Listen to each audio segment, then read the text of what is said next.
एक बार बकरियां चराने वाला बकरियों को जंगल में ले गया तो एक हरी हरी पत्तियां चबाने में भूल गई अपने परिकर को और उसका परिकर आगे बढ़ गया और संध्या हो गई। वो अन्य बकरियों को अपने घर ले गया। एक बकरी जो जंगल में रह गई, अब वो घबरा गई। जब उससे चेतना बाहर आई कि अरे मैं तो सबसे बिछुड़ गई, तो पास में नदी थी, सोचा चलो यहां जल पी लेते हैं, फिर जो होगा जैसा होगा। जल पीने गई तो उसने देखा एक बहुत मजबूत पंजा ऐसे दिखाई दे रहा है। तो सोचा किसी बलवान का पंजा है। जल पी ही रही थी कि भेड़िया आ गया।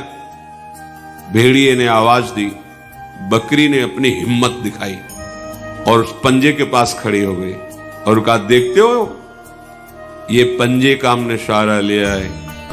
उसने देखा पंजा तो बबर शेर का, भागा। आसपास कहीं होगा वो, और वो इससे मित्रता की, भागा हो। अब तो उसको और प्रमाण मिल गया, जो भी आए उसको बस वो पंजा दिखा दे दो। बकरी के शरीर की गंध से जो मांसाहारी पशु वो आए।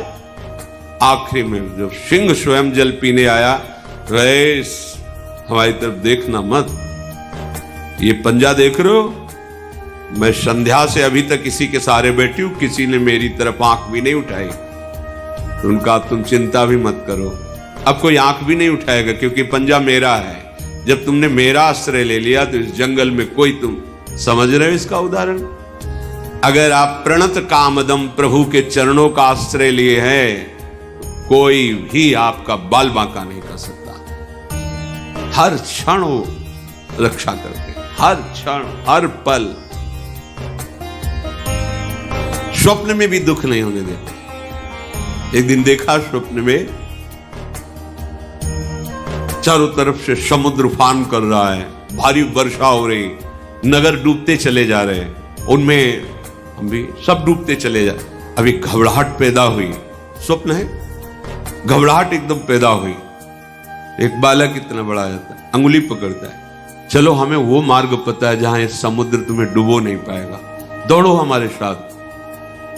अचानक ऐसे ऊंचे स्थान पर ले जाता है, अब बिल्कुल निश्चिंत रहो, यहां कोई भी पानी नहीं आ सकता। आंख खुली एकदम, इतना डर। अगर देखो स्वप्न में भी डर नहीं पैदा होने देते, स्वप्न में भी दुख पैदा नहीं। शरणागत वत्सल भगवान स्वप्न में भी दुख, फिर जागृत की क्या कहे, आश्रय लेके तो देखो।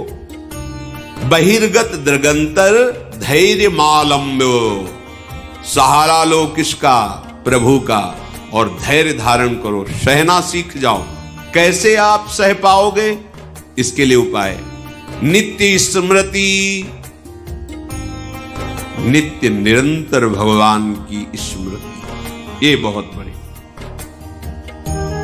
स्मरण, बहुत बड़ी उपलब्धि है।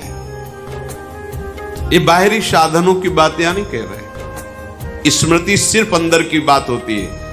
माला जपना जप कहलाता है, बाहरी कष्ट सहना तप कहलाता है। साफ पवित्र क्रियाएं हैं, भागवतिक क्रियाएं हैं, शुभ क्रियाएं हैं, अशुभ क्रियाएं हैं, बहुत सब।